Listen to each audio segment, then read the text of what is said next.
Are plant proteins the same as animal proteins? Not exactly, and here's why it matters.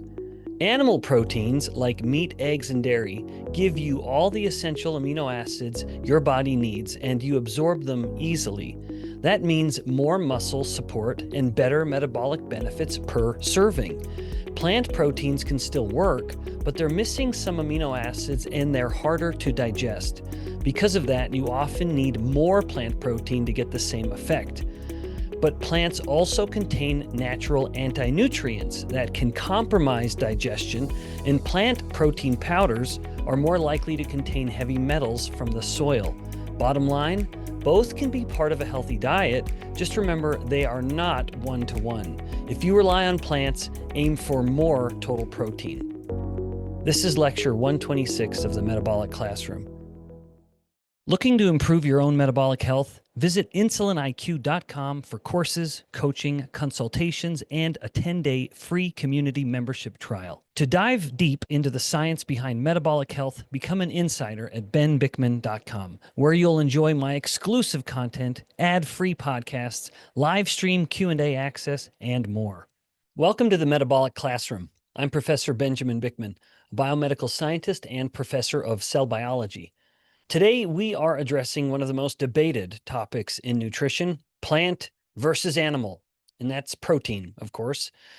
With the rising popularity of plant-based diets, driven by environmental concerns or ethics or health claims, it's more important than ever to understand what the science actually tells us about these two protein sources. Now, please note that this mini lecture is not intended to address the views on ones I just mentioned, like environment and ethics. Although those are very important and I would say very misunderstood, today, nevertheless, we are examining the fundamental differences between plant and animal proteins, but focusing on the biochemistry and the physiology, not those competing ideologies when it comes to the environment and ethics.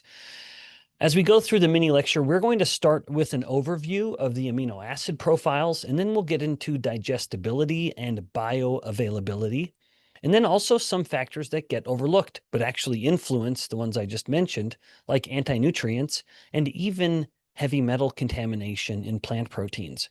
By the end, you'll have a clear evidence-based understanding of how these protein sources differ at a level of human metabolism and what that means in turn for human health. Now, as I noted, I know this topic is very passionately debated, and my mini lecture is not about ideologies, but simply the biochemistry and the physiology of what happens when we consume these very different protein sources. So let's start with the fundamentals. All proteins are made of amino acids. In some mix, there's 20 of them, to be precise. 9 of these are essential, meaning our bodies cannot synthesize them, and we must obtain them from food. The remaining 11 are non-essential, not because they're unimportant, but because our bodies can manufacture them from other compounds. Now, here is where the first major distinction emerges. Animal proteins, any of them, meat, fish, eggs, dairy, contain all 9 essential amino acids in amounts that align well with human requirements. Because of this, they're commonly called complete proteins. Plant proteins, on the other hand, are often incomplete. In fact, very often. Most plant sources are deficient in at least one, often more, of these essential amino acids. Particularly, this is usually going to be lysine and methionine. Take legumes as an example. While beans and lentils certainly do provide some decent protein content, they're typically very low in methionine. Conversely, grains tend to be low in lysine. But there's one amino acid among all of them that deserves special attention, and that is leucine. Leucine is the primary signal for muscle protein synthesis, the process by which our bodies build and maintain muscle tissue. It activates a critical pathway called mTOR, which essentially tells muscle cells to start building new proteins. Animal proteins are notably rich in leucine. A serving of whey protein might contain around 3 grams of leucine, whereas the same amount of protein from the best plant source, namely soy, might provide half of that. This difference in leucine content has real consequences. Research consistently shows that when adults, especially older adults, consume plant proteins compared to animal proteins at equivalent doses, the muscle protein synthesis response is lower with plant sources. When scientists fortify plant proteins with additional leucine to match the leucine content of whey protein, however, the muscle building response becomes equivalent. This tells us something important.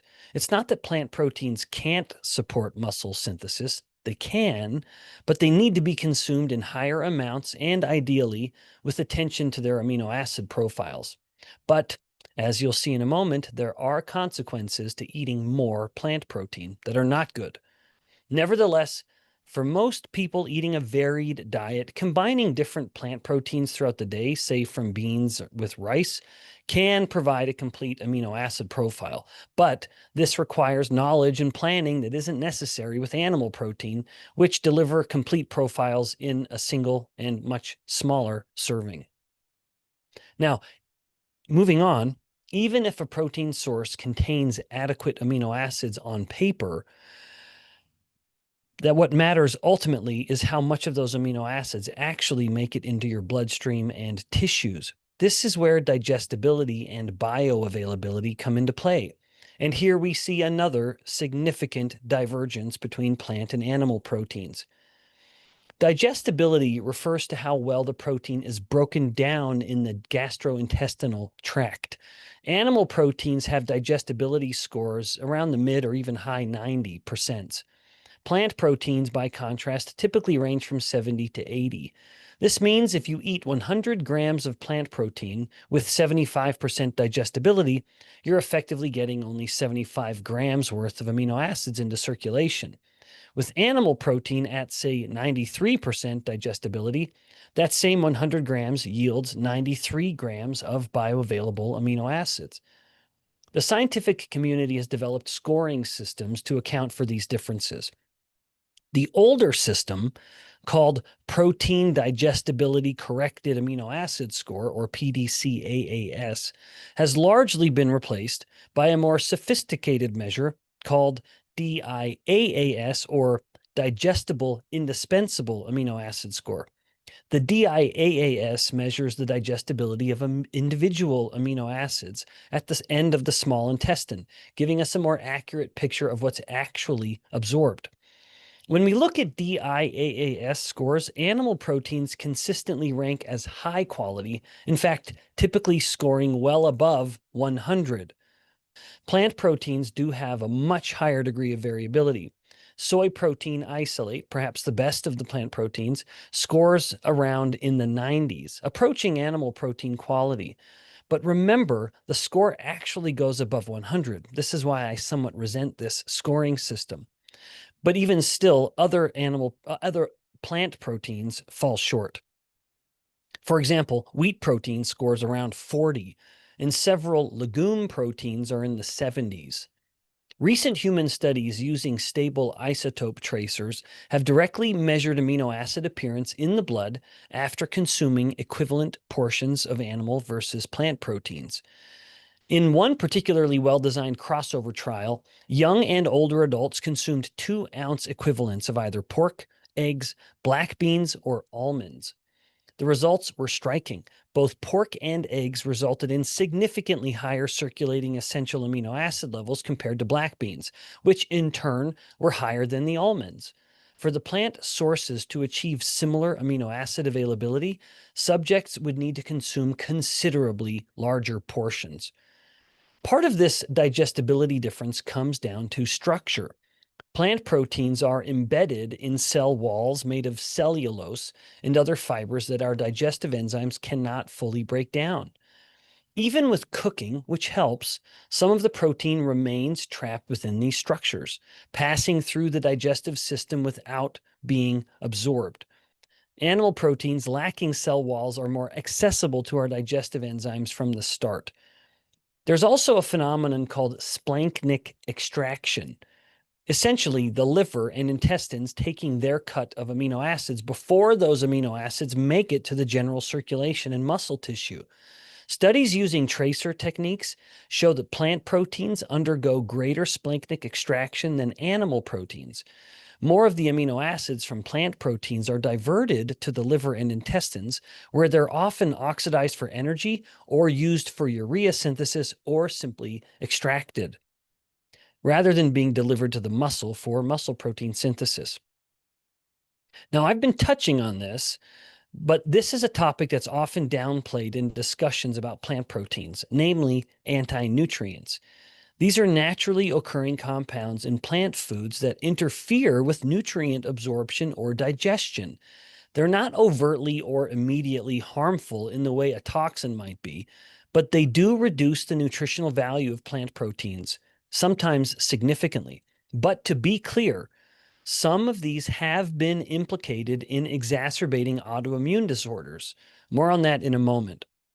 Now let's start with let's just discuss some examples, and starting with protease inhibitors, particularly trypsin inhibitors. Trypsin inhibitors are relevant here because trypsin is one of the key enzymes your pancreas secretes to digest protein. Trypsin inhibitors, abundant in legumes like soybeans, kidney beans, and chickpeas, bind to and inactivate trypsin. The result? Reduced protein digestion. Studies in both animals and humans show that high levels of trypsin inhibitors can reduce protein digestibility by up to 50%. Even the normally encountered levels in cooked legumes can reduce digestibility by 10%. These inhibitors also have downstream effects. When trypsin is inhibited, the pancreas responds by secreting more trypsin, which over time can lead to a pancreatic hyperplasia, an enlargement of the pancreas. In animal studies, chronic exposure to high levels of trypsin inhibitors has been associated with pancreatic stress and, in some cases, increased pancreatic cancer rates. In humans eating typical amounts of legumes, this isn't a major concern, but it does illustrate that these compounds have real biological effects. Then there's phytic acid, or phytate, found in high concentrations in grains, legumes, nuts, and seeds. Phytate is a powerful mineral binder. It chelates, meaning it grabs onto minerals like iron, zinc, calcium, and magnesium, forming insoluble complexes that pass through the digestive tract unabsorbed.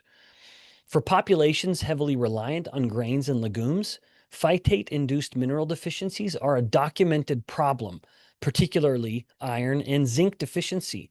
Phytate also directly inhibits the digestive enzyme pepsin, and this is in the stomach, and several enzymes in the intestines, further reducing protein digestibility. Research indicates that typical phytate levels in plant-based diets can reduce protein and amino acid digestibility by about 10%. Lectins represent another class of antinutrients. These are carbohydrate-binding proteins that can resist digestion, passing through the gut intact. Some lectins, particularly phytohemagglutinin, in raw or undercooked kidney beans, can cause severe GI distress, nausea, vomiting, diarrhea. Even in properly cooked legumes, residual lectins can bind to the cells lining intestines, potentially increasing intestinal permeability and interfering with nutrient absorption. One additional remarkable aspect of lectins that I simply had to include here is their ability to bind to and activate the insulin receptor. This means that if someone's consuming high levels of lectins, those high levels of lectins can be artificially stimulating the insulin receptors, potentially driving insulin resistance. Before moving on, let's come back to the role of antinutrients in autoimmune disorders. One of the more common reasons people adopt plant-free or carnivore diets is to, in fact, help control autoimmune disorders. Indeed, a 2021 study surveyed over 2,000 adults following a carnivore diet, an all-animal product diet. The researchers found that 56% of participants cited autoimmune disorders, allergies, or skin conditions as their primary reason for adopting this dietary approach. Of those with autoimmune conditions, about 90% reported improvement or complete resolution of their symptoms. While this was a survey study, not a controlled trial, the sheer number of people seeking relief from autoimmune diseases by eliminating plant proteins speaks to the clinical reality many individuals experience. Now, how can this be? The mechanism is multifaceted, involving both intestinal barrier disruption and a phenomenon called molecular mimicry. Let's just review each of these briefly. Let's start with intestinal permeability or leaky gut. Lectins, in particular, can bind to and damage the walls lining the intestine. This can disrupt what's called tight junctions, or the cell's ability to be adhered to one another to prevent things from slipping through. When these barriers or the tight junctions break down, lectins not only themselves are able to pass through, but anything else is able to as well. And then once in circulation, these molecules can promote systemic inflammation and stimulate the immune system to such a degree that it begins to forget what it's attacking from the perspective of a foreign molecule and then begin attacking itself. But there's a second mechanism here, equally important: molecular mimicry. Some of these anti-nutrients, once again like lectins, share amino acid sequences that are similar to human proteins. When the immune system produces antibodies against lectins that have crossed into the bloodstream, those same antibodies can mistakenly target the body's own structurally similar proteins. Research has documented this cross-reactivity extensively. In one comprehensive study, antibodies against wheat germ agglutinin, that's the lectin in wheat, reacted with 37 different human tissue types. Antibodies against red kidney bean lectin reacted with 20 tissues, and soybean agglutinin with another 20. These are not trivial reactions. These represent real immune cross-reactivity between food proteins, plant proteins specifically, and human tissue. Now, with all of this in mind, naturally, we want to have ways to reduce the presence of these anti-nutrients. And of all the methods humans have developed to reduce anti-nutrients, fermentation stands out as particularly effective. This ancient food preservation technique employs beneficial bacteria and yeasts that produce enzymes capable of breaking down anti-nutrients. The microbial enzymes produced during fermentation, particularly phytase, systemically degrade phytic acid. Studies show that fermenting legumes and grains can reduce phytate content by up to 80%, far more than soaking or cooking alone. Fermentation also substantially decreases lectins and tannins and reduces trypsin inhibitor activity. The result is dramatically improved protein digestibility and mineral bioavailability. In some fermented soy products like tempeh, the protein digestibility approaches that of animal proteins. Beyond fermentation, other preparation methods can help reduce anti-nutrients, though generally less effectively. Soaking legumes for 12 hours can reduce phytate by up to 9% in peas, and more in some other legumes. Pressure cooking and boiling can also help, reducing lectins and trypsin inhibitors. But even with these methods, anti-nutrients are rarely eliminated completely, and they continue to exert some effect on protein and mineral bioavailability. Animal proteins, for the most part, contain none of these compounds. There are no protease inhibitors in beef, no phytates in eggs, no lectins in fish. The protein in animal foods is presented to our digestive systems without these interfering substances. Here's something, as we move on, that doesn't get enough attention in the plant versus animal protein debate, although I've alluded to it, which is heavy metal contamination. This has recently been making some of the headlines again, but it might surprise you to learn that plant proteins, particularly the concentrated plant protein powders, can contain significantly higher levels of heavy metals than their animal-based counterparts. Why? It comes down to how plants interact with soil. Certain crop plants are particularly efficient at absorbing heavy metals like lead, cadmium, arsenic, and mercury. These are absorbed from the soil and then concentrated in the parts we eat. This is particularly true when these plants are processed into protein concentrates, or they're concentrated to get a protein powder. When you concentrate the proteins, in order to get all of those amino acids, you inadvertently also concentrate the heavy metals with them. Animal sources, of course, typically show much lower heavy metal contamination than their plant-sourced equivalents. The animals themselves consume feed that might contain heavy metals, but their digestive systems and organs filter out much of it. What ends up in the muscle tissue, which is the main part of the animals we eat, is typically low to the point of undetectable. To be clear, the levels found in most plant proteins are not immediately dangerous. You're not going to eat a bowl of lentils or even take a single scoop of plant-based protein powder and then suffer from acute lead poisoning. But we are thinking about chronic long-term and cumulative exposure. Heavy metals do accumulate in the body over time. So for people consuming plant protein powders daily or relying heavily on legumes and grains as their protein sources, this cumulative exposure may add up. So where does all this leave us? What are the practical takeaways for someone trying to make informed decisions about protein? First, let's acknowledge that plant proteins can support human health and muscle maintenance, but, and this is important, they are not nutritionally equivalent to animal proteins gram for gram. And to say that more succinctly, they are inferior. If you're relying primarily on plant proteins, you need to consume more total protein to achieve the same effect, the same muscle protein synthesis response, for example, as you would from animal proteins. This is due to the lower digestibility, lower leucine content, and again, the presence of antinutrients. And remember, the more plant protein you eat, the more unwelcome guests, like those antinutrients and heavy metals, you're getting along with it. The antinutrients and heavy metal considerations also matter more for certain populations.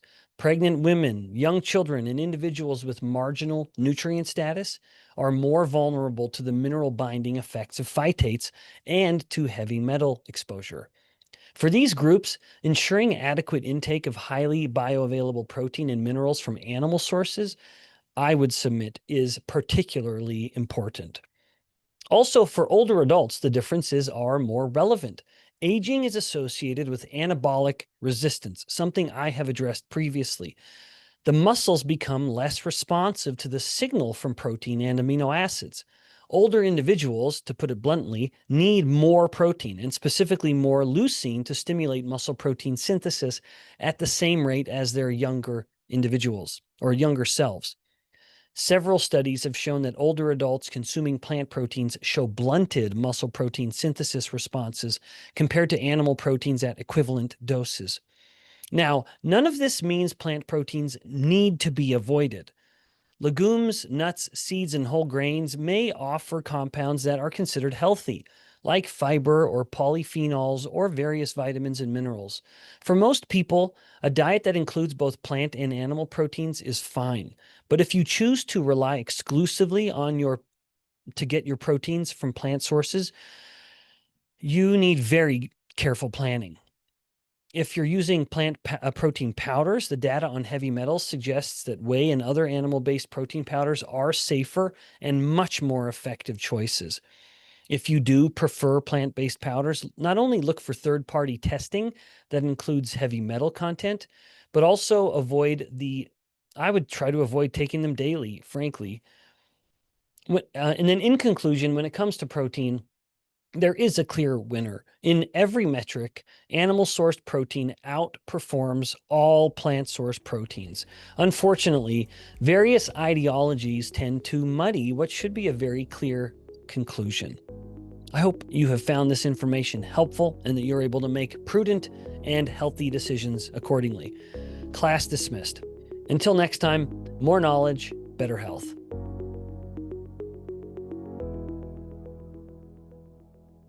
Looking to improve your own metabolic health? Visit insuliniq.com for courses, coaching, consultations, and a 10-day free community membership trial. To dive deep into the science behind metabolic health, become an insider at benbikman.com, where you'll enjoy my exclusive content, ad-free podcasts, live stream Q&A access, and more.